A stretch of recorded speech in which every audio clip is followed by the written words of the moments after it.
Hello everyone, my name is Daniela, 17F. I live with my surrogate mother, Sia, 45F. I consider her my actual mother instead of my biological mother who abandoned me when I was 10. My biological mother, Eli, 41F, and my father were in love. However, their life goals were a bit different. Eli did not want to give birth, but my father desperately wanted to be a dad. Finally, they decided that they would just get a surrogate to deliver me. And that is exactly what happened. Throughout my childhood, my mother wasn't really present. Eli comes from a very rich family, so she just hired nannies for me who took care of me. On the other hand, I was the apple of my father's eye. He adored me and tried to spend as much time as he could with me while also being busy with work. I remember missing him during the daytime when I had to spend time with my nanny instead of my family. We lived in a mansion owned by my grandpa, and it usually got lonely for me during the daytime. However, life became a whole lot more difficult when my dad got into a car crash when I was about 8. I remember Eli crying a lot, and on one occasion I remember how she threw me out of the living room because I was annoying her. After my dad's death, everything was worse. I felt more alone than before. My mother soon moved on from my father. While I was stuck in the huge mansion, my mother would go and party, buying herself expensive dresses and socializing. I felt very neglected, especially because my nannies weren't the most empathetic women either, and Eli didn't really care about how they treated me. I guess I became too much of a burden to her by the age of 10 when I became more and more vocal about my horrible nanny who usually used to lock me in my room while she watched television in the other room. She rarely let me out to play and make friends, further causing me to feel lonely. My mother had had enough and she told me how much she regretted having such an annoying kid. I clearly remember her telling me that she should just get rid of me. And she did. Within 2 weeks a lady came up to pick me up. I had been very scared, but I remember not crying even once, but I really wanted to. I was scared that she would be mad like Eli if I cried in her presence. However, that woman changed my life. She made me slowly come out of my shell and realize that feeling emotions out loud was completely normal and healthy. I found out that she was my surrogate mother, Sia. For the sake of this post, I will call her Sia, instead of Mom, which I usually call her because she is my mother in every sense of the word. Sia was everything that Eli was not. She was warm, she was loving, and most importantly she liked having me around. It didn't take me long to start calling her Mom, especially because I was love-starved at that point, and she was the first person to show me such love in 2 years ever since my dad's death. She played with me, she looked out for me. She even taught me how to cook, which is what I will be pursuing in my life. She ignited the passion for cooking I currently have. She supports me in every aspect of my life, even to this date. I remember that I first trusted her after she helped me assemble my books on the bookshelf she had gotten just for me. At my house with Eli, I had plenty of books and bookshelves, but with Sia, I realized their real worth. Sia wasn't rich, but later found out that Eli paid Sia monthly to take care of me and to keep her mouth shut about me. When it had been a few months and I and Sia had started acting like actual mother and daughter, she had gone back to Eli to ask for my full-time custody.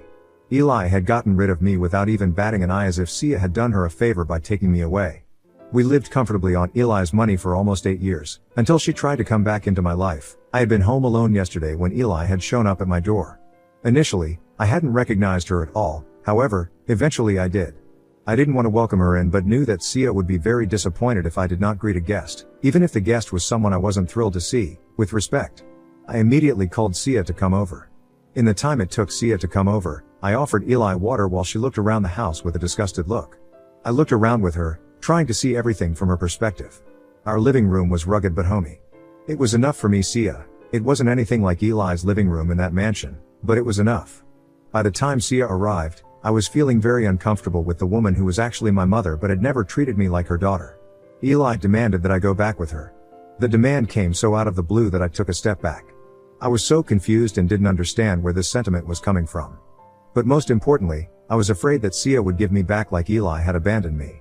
I am ashamed of feeling that way, as Sia immediately shot that offer down. She reminded Eli that she had handed over my custody to her, and in the eyes of the law, I was Sia's daughter. Eli says that she knows that she has signed those papers, but she wants me to come back. She readily offered Sia a hefty sum of money that I won't mention here. I and Sia were taken aback by Eli's emotionless behavior. Sia took a deep breath as if she was getting ready to talk to a toddler who was insisting on buying a toy they couldn't have. Sia told Eli that she had no rights to me and that she was not going to let me take me away from her whatever the amount of money she offered. I felt so relieved when she made that clear to her. Eli stood determined and said that it wasn't her decision to make and rounded on me. I was furious when she asked me if I would like to return with her, as if she had ever shown me any kind of love. I screamed that no, I would not wish to come back to her. She treated me so badly. She tried to convince me that she had a lot of money and I would live in comfort if I chose to come with her. I told her that if she thought that it would convince me to go with her, she was crazy and knew nothing about family. Eli sighed as if we both were being unreasonable and told us that she would leave her mobile number behind for when we changed our mind. She also mentioned that the money she was offering was negotiable. Can you believe the audacity of my biological mother? What a bitch. How dare she just show up at my house a few months before my birthday, and she treated me without any emotions too, like I was just a minor annoyance she wished not to have to deal with. But that doesn't make sense, because if that were true, why would she be here at all? What were her real motives? Does she really want to reconnect or feel guilty for abandoning me? Honestly, if that were true, I don't think I would return back with her. I love Sia too much. She is my mother. I have seen her reading college pamphlets for culinary arts behind my back. She was the one trying to get me a job at a restaurant that her friend owned. What I mean is, that she is the one who supported me in every conceivable manner. I cannot imagine ever thinking of my biological mother as my real mother. Sia is my real mother in ways that actually matter. Should I be wary of Eli's motives? I wonder what made her show up like that. I am curious, and I hate myself for it. It makes me feel like I am betraying Sia in some way. I feel so guilty for even harboring these feelings. Update. Hello everyone, this is Daniela again. I am here with an update. It has been a week since my biological mom showed up asking for my surrogate mom, who is in all ways my actual mom, to give me back to her. She again showed up, but this time she told me not to call Sia. She claimed that she wished to talk to me face to face. I wasn't sure what to do, but I reluctantly let her in and didn't try to get in touch with Sia. I wasn't sure what the protocols were for such a weird and uncomfortable situation, so I was relieved when Eli took over the conversation. She told me that she had missed me. All her hostile behavior and superiority were gone at this moment. She sounded calm and collected, and like she meant everything. This almost made me lean forward to hear everything she had to say to me. She claimed she understood that she was a horrible mother to me, that Sia was probably better than her, so why would Elle ever wish to return to her? But she begged me to reconsider at least reconnecting with her. She claimed that she just wants to be a mother to me like she never was in my childhood. She wishes for another chance. I wasn't sure how to react to that, so I remained silent. She took that as a no and sighed. Eli said that I don't have to decide right now. I don't even have to decide to move back with her and be her daughter. She just asked me to let her reconnect with her and go over the past and the relationship she messed up with me. She invited me to a dinner. She told me to keep it a secret from Sia because she understood that she might not like me hanging out with her, so if I had to keep it a secret she would understand.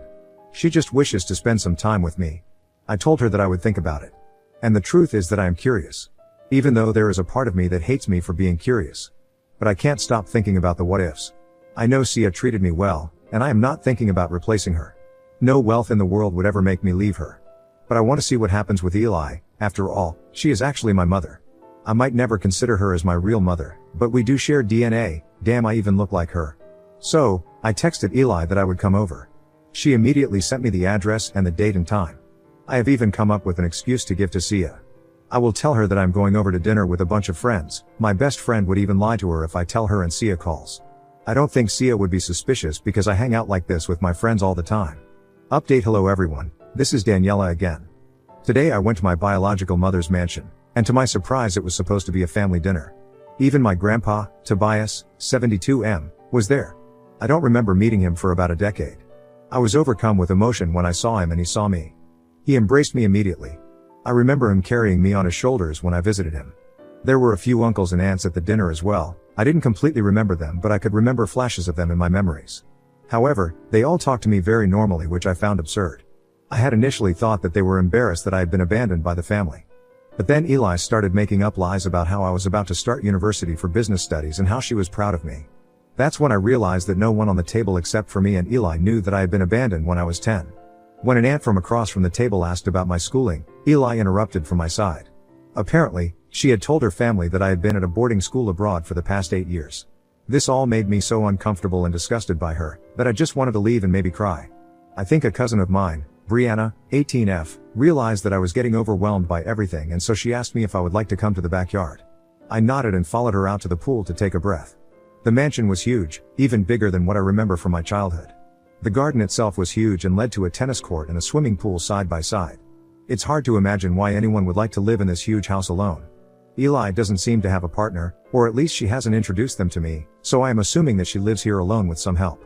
Brianna told me that I was so lucky to be living here. I didn't know what to say, so Elle asked what she meant by lucky. She said that Tobias was going to give the mansion to Eli because he wanted to give the mansion to someone with an heir, and he had already let Eli and me stay here after her marriage to my father. He wanted to give the mansion to someone with an heir so that the estate would continue to be inherited by future generations. That's when I realized that Eli was pretending that everything was fine because she wanted to pretend that she still had my rights.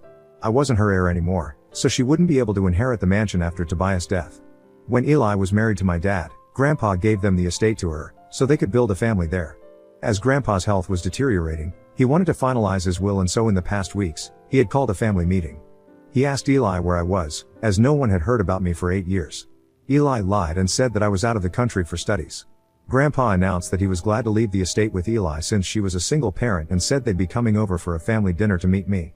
This realization made me feel so used and angry. It was clear that once Eli got the estate, she had no intentions of wishing to reconnect with me. She just wants to use me to get the mansion. And I plan to not let that happen. Update: Hey guys, this is Daniela again. I did something about my biological mother's greed today. Let me catch you up about what happened since I returned until today. Last week when I came back home, Sia could tell that something was wrong.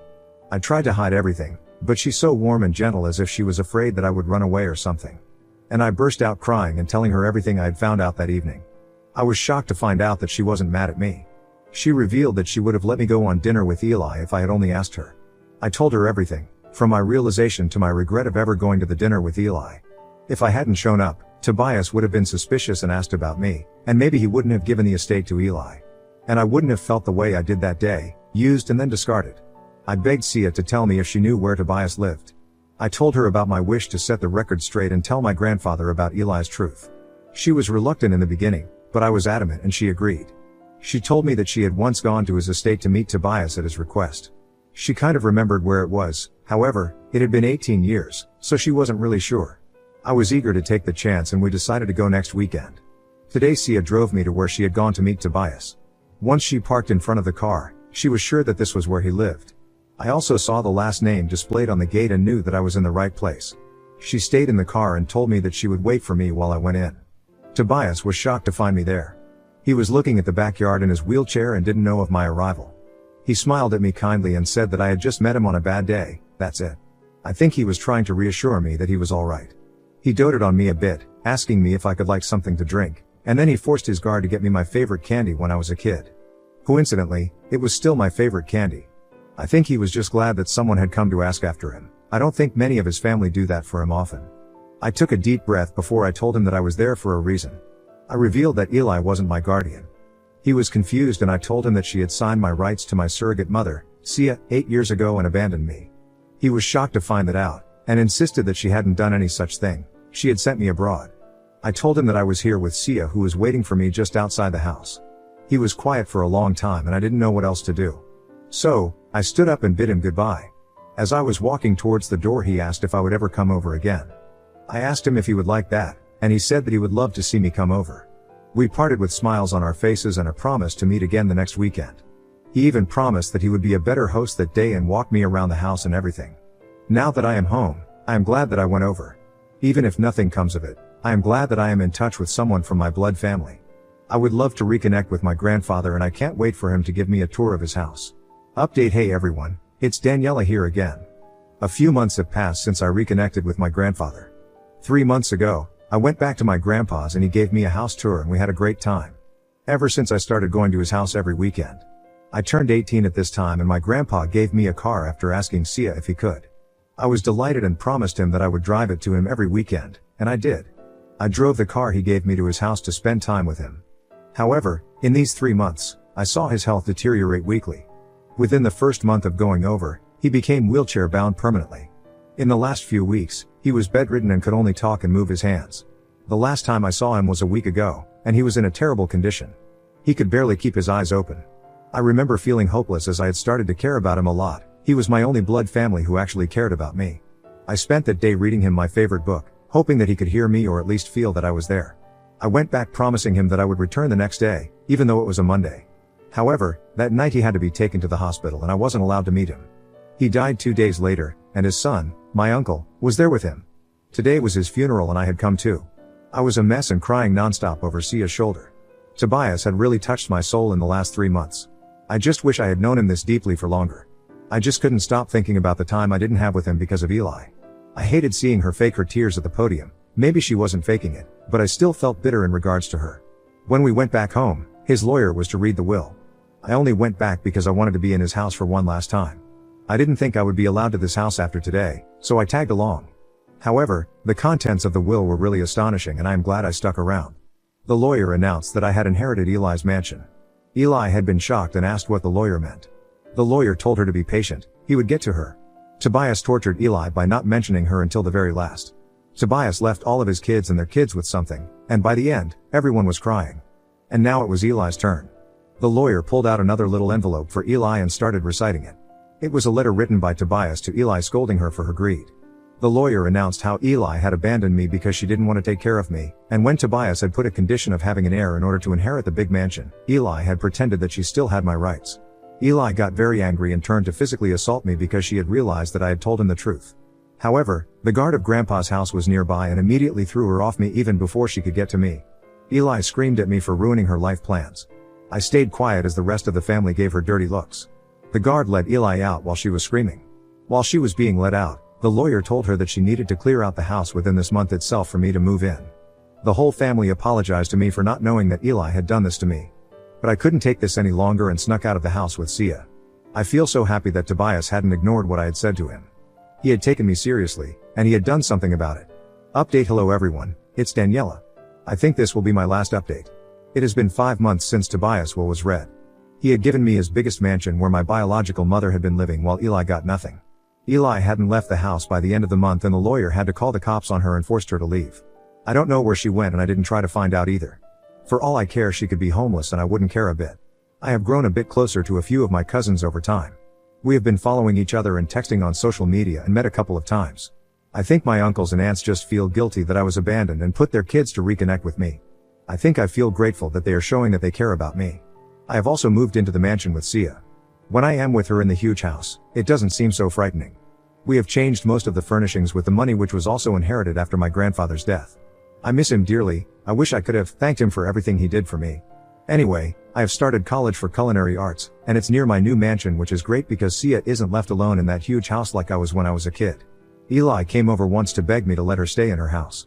I reminded her that this wasn't her house, it was my house and I lived here with my real mother. She again tried to manipulate me by talking about reconnecting, but I had had enough of her lies and kicked her out of the house and warned her to never show her face to me. I think that's it. Sia and I have been living happily in the mansion and life is going great. I am currently working towards getting an internship at my dream restaurant. Thank you for reading when I felt like venting. Thank you for the advice you guys gave me at every step.